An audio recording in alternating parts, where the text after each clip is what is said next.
suis parti de Var il y a 40 minutes et puis je m'en vais vers le dôme de Barreau et puis on va essayer d'aller bivouaquer vers le dôme, je sais pas où encore. Et je te présente un coin où j'ai dormi plusieurs fois, au moins 2 fois. Une fois l'année dernière sûr, ici, entre les pins, et une autre fois il y a 5 ou 6 ans. Et d'ailleurs, il y a des crottes là, je sais pas ce que c'est. Est-ce que c'est des crottes de sanglier? En tout cas, il y a des animaux. Donc c'est pour ça qu'on va essayer de monter, histoire d'être un petit peu tranquille et de pas être emmerdé cette nuit. J'avoue que je suis jamais très rassuré quand j'entends les sangliers grogner près de ma tente à 2 h du matin. C'est pas quelque chose dont je raffole. Donc voilà, je vais te laisser et puis tout à l'heure je te montrerai l'abri que j'ai emmené aujourd'hui. C'est un abri custom qui a été réalisé par Xavier de Typique, petite boîte française dans le Tarn, près de Toulouse. Et le temps s'annonce moyen, demain, après-demain, pluie, voire orage, donc je profite un peu aujourd'hui parce que ça va pas durer. Voilà.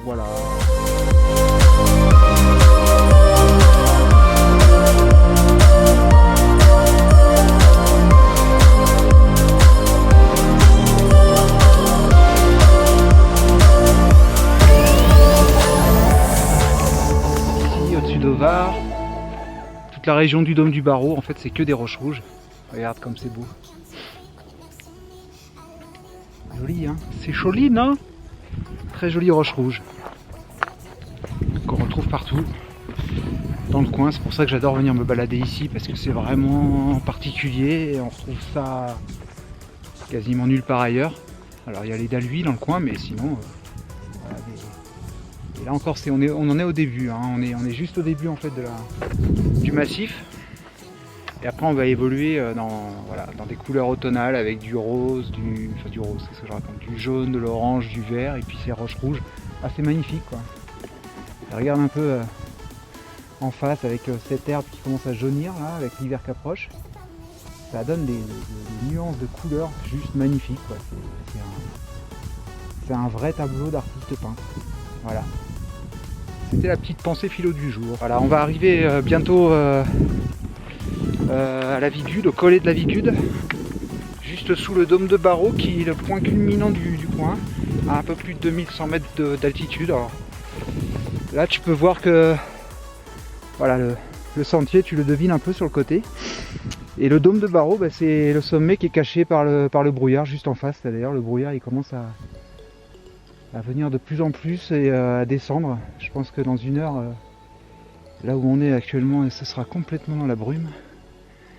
Et à mon avis, cette nuit, ça va condenser pas mal. Et voilà. Collet de la Vigude.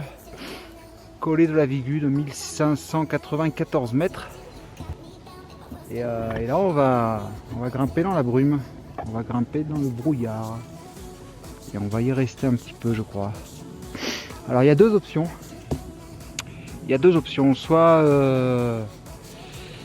Soit on monte vers le dôme et puis à un moment on laisse le dôme sur la gauche et on trace un peu vers Valberg. Là j'ai repéré un sommet, l'Adrèche de Forche. Ça s'invente pas non pareil. Et ça a l'air d'être pas mal plat. Ça domine Valberg en fait. Alors je sais pas, est-ce que je vais bivouaquer là-bas? Ou alors la deuxième option, c'est que je reprends un chemin que je connais, qui redescend en fait sur l'ouest vers Guillaume. Et là il y a le col de Suy et franchement c'est super mignon.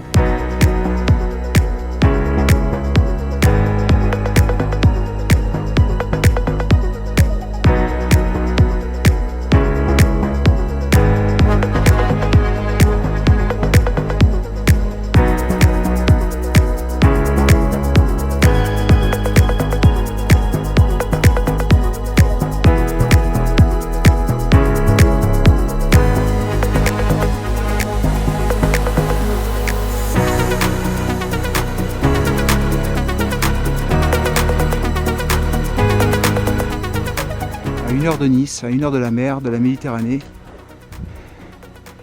Une petite heure de Nice en voiture, voilà ce qu'on trouve. Voilà dans quoi on atterrit. C'est pas beau. Franchement, c'est magnifique. Ça a de la gueule. Bon, et ben je suis monté, puis en montant, finalement, le brouillard, on dirait qui remonte aussi. Tu vois là? Je sais pas si tu vois, mais on voit bien le brouillard qui remonte. Donc ça va peut-être se dégager pour la fin de journée. Écoute, c'est bien ça. Ça va me motiver à prendre l'itinéraire que j'avais prévu finalement. Je sais qu'à un moment on va arriver. Il va y avoir une balise pas loin. Et c'est là qu'on bifurque. Alors soit on descend, soit on prend à droite, à l'est et on file vers le dôme du barreau.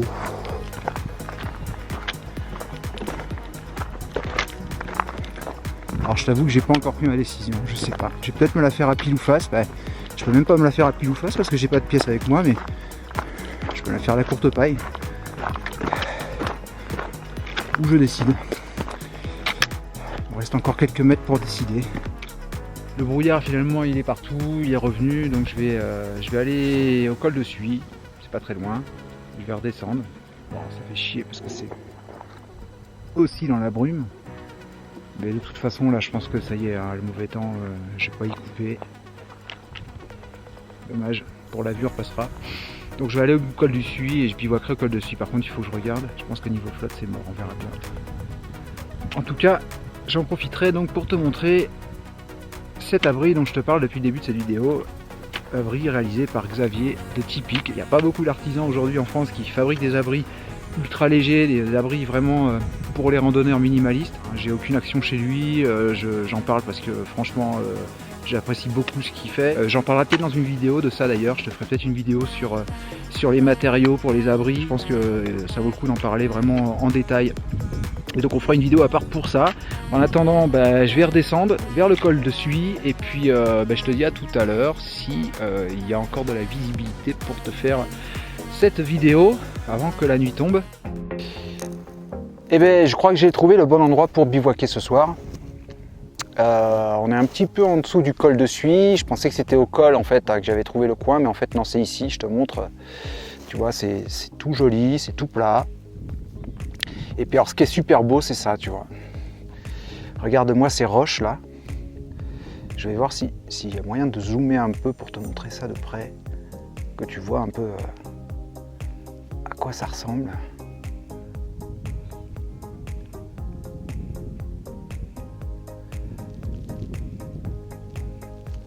Regarde. C'est juste magnifique. Et je trouve que c'est encore plus joli avec le brouillard. Ça donne un côté vraiment particulier à ce paysage. Il n'est pas très tard et je vais en profiter pour te présenter mon abri. J'en ai un deuxième qui est en préparation, un autre qui est en préparation, qui est en cils poly. Alors c'est un tissu polyester et non pas un tissu nylon comme le cils nylon. Et l'avantage qu'il a, le cils poly, par rapport au cils nylon, c'est qu'il ne se détend pas avec l'humidité. Si tu as des abris en cils nylon, tu sais très bien de quoi je veux parler, hein, quand l'humidité tombe le soir sur ta tente, sur ton abri, et que toute la toile se détend et qu'il faut ressortir pour retendre. Un autre truc aussi qui est très chiant avec le cils nylon, c'est que ça absorbe l'eau et que le matin, quand il a plu, ton abri il pèse 3 fois son poids. Là, l'avantage du cils poly, c'est que qu'il n'absorbe pas l'eau, il ne se détend pas, c'est-à-dire qu'une fois que ton abri est tendu comme un string, il bouge plus, même s'il y a de l'humidité, ça c'est vraiment agréable.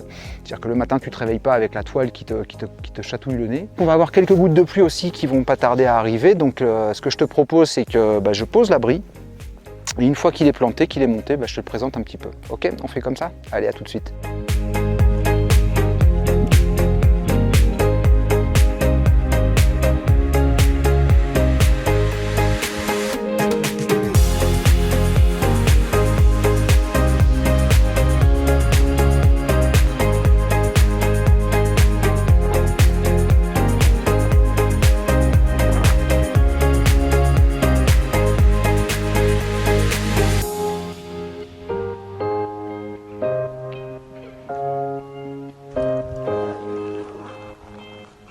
Voilà l'abri dont je te parle depuis le début de cette vidéo. Comme tu le vois, c'est un abri de type A-frame qui offre une protection à 360 degrés et qui se monte avec 2 bâtons de randonnée à l'avant et un mât carbone à l'arrière. Alors 2 bâtons de randonnée à l'avant, ça permet d'avoir une très bonne habitabilité et en même temps d'offrir une très bonne résistance aux intempéries parce que c'est beaucoup plus stable qu'avec un seul bâton.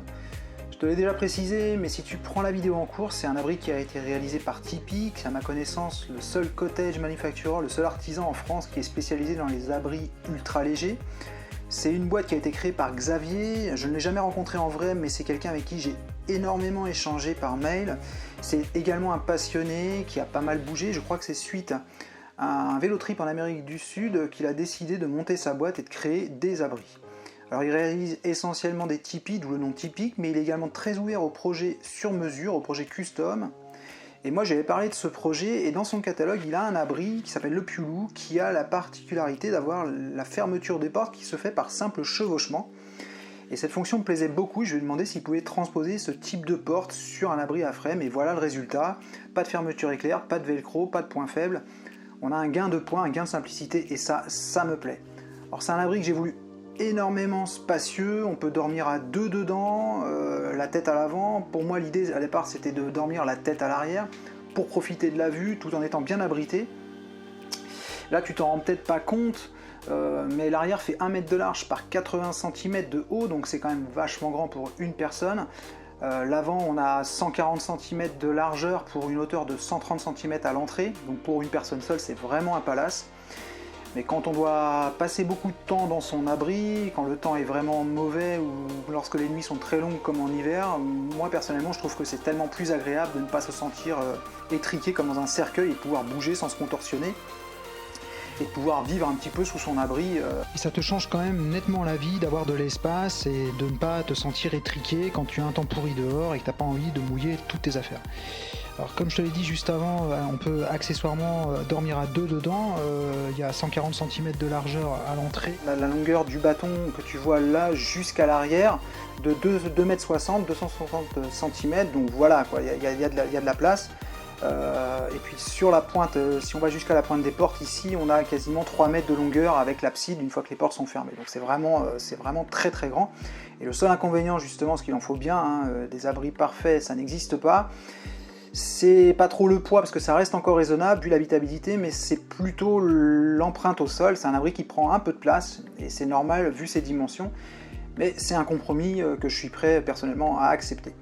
On a des haubans latéraux comme tu vois là qui permettent justement de maintenir la toile et d'éviter des creusements lorsqu'on a des vents latéraux, et puis à l'arrière comme tu vois ici on a une petite aération qui est très très bien fichue parce que c'est un petit morceau de toile là comme tu vois qui recouvre en fait une ouverture et qui vient s'écarter grâce à une petite tige qui garde sa forme. Je te montre la tige ici, on la déclipse de la toile par un petit velcro qui est juste là, tu vois, et là je vais la déclipser, regarde, hop, on déclipse la tige, et cette tige là, donc on vient la fixer sur le pan de toile. Ça va permettre justement de l'écarter. Alors je vais essayer d'y arriver d'une seule main, c'est pas évident, mais voilà, on va essayer d'y arriver. Donc on peut la tordre, tu vois, ça garde sa forme, cette tige, c'est super pratique. Et on vient la fixer donc sur ce bout de toile ici, ça permet de venir écarter la toile et de pouvoir avoir une petite aération à l'arrière, parce que vu que c'est là que je respire, c'est là que j'envoie le plus de vapeur d'eau, et donc c'est là que ça risque de condenser un max. Donc pour éviter des problèmes de condensation, voilà, on a une petite aération que j'avais pas d'ailleurs sur la première version de cet abri.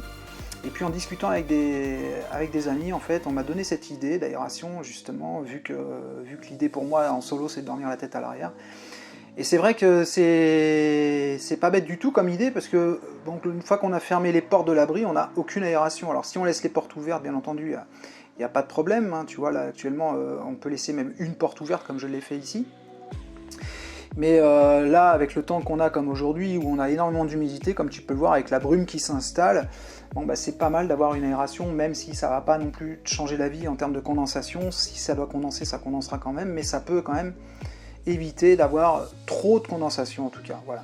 Alors cet abri a été réalisé dans deux matériaux différents, c'est du Synilon, hein, mais il y a pour la partie beige que tu vois actuellement du Synilon 40 deniers, donc c'est hyper costaud, c'est un tissu qui est très très résistant à l'abrasion et à la déchirure. Et puis alors pour les portes qui sont rouges, on a du Synilon plus léger, du Synilon 20 deniers. Alors tu me diras pourquoi deux matériaux différents, bah, tout simplement parce que j'avais envie de cette combinaison de couleurs et que bah, le rouge n'existait pas dans le 40 deniers, donc on a pris le 20 deniers, et d'ailleurs Xavier a estimé que c'était suffisant en termes de résistance pour les portes. Puis là, ce qui est pas mal du tout, tu vois, c'est ce petit line lock que tu vois ici, qui vient fixer les portes, qui vient se déclipser tout simplement. On n'est pas obligé d'enlever les sardines, on a juste à déclipser, tac, comme ça. Et ça permet d'enrouler les portes sans avoir à retirer les sardines à chaque fois. Et puis quand on veut refermer les portes tout simplement, et ben on a qu'à reclipser le petit clip de la porte sur le line lock et retendre si nécessaire. Attends, je pose la caméra 2 secondes, voilà, je reclipe. Et voilà, la porte est fixée et c'est très pratique, ça permet d'avoir à éviter de s'embêter à planter et à déplanter les sardines à chaque fois.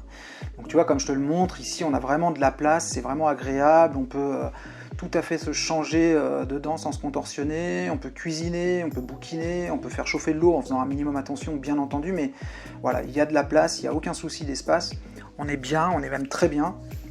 Et puis avec les haubans latéraux, justement, on augmente l'habitabilité intérieure en écartant un peu les pans de toile, et puis ça évite justement en cas de vent que la toile vienne creuser à l'intérieur. Donc il y a pas mal de courbes caténaires comme tu peux le voir sur la faîtière, sur les côtés également, donc ça permet une très bonne mise en tension de l'abri.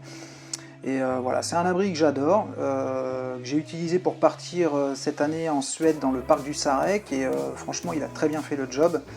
Et voilà, donc je te mettrai le lien du site de Xavier Typique dans le descriptif de cette vidéo pour que tu ailles voir. En attendant, j'espère qu'elle t'a plu cette vidéo. Moi je vais aller finir de m'installer tranquillement avant que la nuit tombe, me faire un petit thé, et puis je te dis à très bientôt dans une autre vidéo. Ciao!